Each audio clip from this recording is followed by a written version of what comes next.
American literature में आज का हमारा टॉपिक लॉस्ट जनरेशन है। लॉस्ट जनरेशन को डिस्कस करने से पहले हमें ये पता होना चाहिए कि वर्ल्ड वॉर वन किस तरह से शुरू हुई थी, इसके दुनिया के ऊपर क्या इम्पैक्ट और इफ़ेक्ट रहे हैं। क्योंकि अमेरिकन लिटरेचर और लॉस्ट जनरेशन और वर्ल्ड वॉर वन ये तमाम चीज़ें आपस में एक दूसरे से कनेक्टेड हैं। तो अगर आपने वर्ल्ड वॉर वन वाली वीडियो नहीं देखी तो उसे ज़रूर देख लीजिएगा ताकि आपको चीज़ें अच्छे से समझ आ सकें।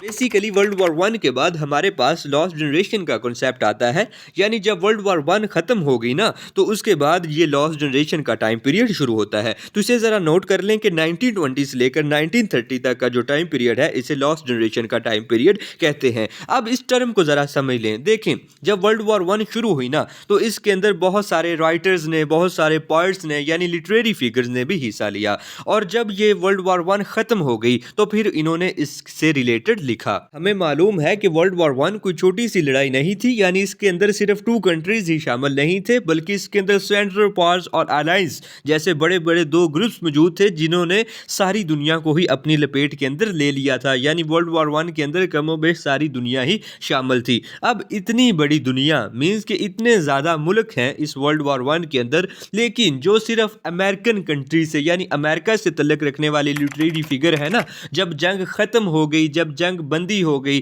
तो उसके बाद इनको कहा गया है लॉस्ट जनरेशन लिटरेरी फिगर या लॉस्ट जनरेशन पोइट लगा लें, राइटर लगा लें, जो मर्जी लगा लें। यहाँ पे आपने ये याद रखना है कि जब वर्ल्ड वॉर वन ख़त्म हो गई तो जो अमेरिकन यानी अमेरिकन सिविलाइजेशन से, अमेरिकन कंट्री से तल्लुक़ रखने वाले लिटरेरी फिगर है ना, इनको लॉस्ट जनरेशन का नाम दिया गया है। अब हम तो शुरू से पढ़ रहे हैं इंग्लिश लिटरेचर को, तो फिर जो इंग्लैंड से यानी जो इंग्लिश पोइट लिटरेरी फिगर है इनको क्या नाम दिया जाएगा। तो यहाँ पर आपने कंपैरिजन के ज़रिए से दोनों चीज़ों को माइंड के अंदर रखना है। देखें, कुछ है लॉस्ट जनरेशन लिटरेरी फिगर्स और दूसरी तरफ है वॉर पोइट्स या जिन्हें हम कहते हैं ट्रेंच पॉइंट्स भी।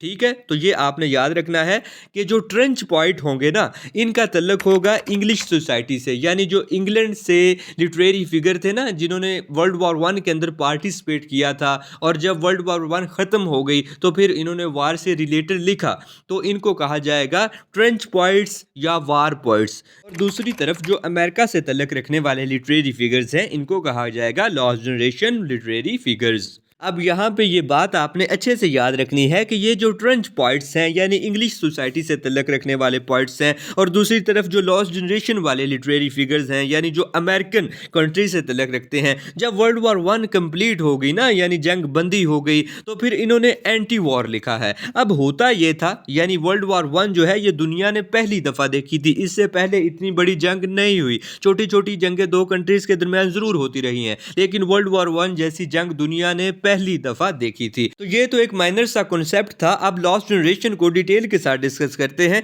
देखिए, लॉस्ट जनरेशन का टाइम पीरियड पहले ही बता दिया गया है कि 1920 से लेकर 1930 तक। अब 1930 के अंदर ना एक ग्रेट डिप्रेशन आया था। मींस ये कि एक ऐसा कहत जिसे सारी दुनिया ने देखा हो, जिस कहत की वजह से बहुत सारे लोग मर गए थे, यानी भूख प्यास की वजह से लोग मरना शुरू हो गए थे। और ये ऐसा कहत था जो कि एक मुल्क से चला और फिर इसने सारी दुनिया को अपनी लपेट के अंदर ले लिया। तो इस तरह 1920 से लेकर 1930 के तक यानी वर्ल्ड वॉर वन के खत्म होने से लेकर द ग्रेट डिप्रेशन तक का जो टाइम पीरियड है ना, इसको लॉस्ट जनरेशन का टाइम पीरियड कहा जाता है। तो इसको भी जरा याद रख लीजिएगा, ये अक्सर एमसीक्यूज के अंदर पूछ लिया जाता है। लॉस्ट जनरेशन की टर्म को गर्ट्रूड स्टेन ने इंट्रोड्यूस करवाया, यानी सबसे पहली दफा इन्होंने इसको कॉइंड किया। और इनका एक फ्रेंड था अर्नेस्ट मिलर हेमिंगवे, इन्होंने एक नॉवल लिखा द सन आल्सो राइजेस। इसके अंदर इन्होंने द लॉस्ट जनरेशन को इसकी जो नॉवल की एपिग्राफ था ना इसके अंदर यूज़ किया, जिसकी वजह से ये जो टर्म द लॉस्ट जनरेशन है ये काफ़ी पॉपुलर हो गई। यानी यहाँ पे आपने ये याद रखना है कि इस टर्म को कॉइंड करने वाले हैं गर्ट्रूड स्टेन, और लेकिन ये मशहूर हुई है अर्नेस्ट मिलर हेमिंगवे के novel The Sun Also Rises की वजह से।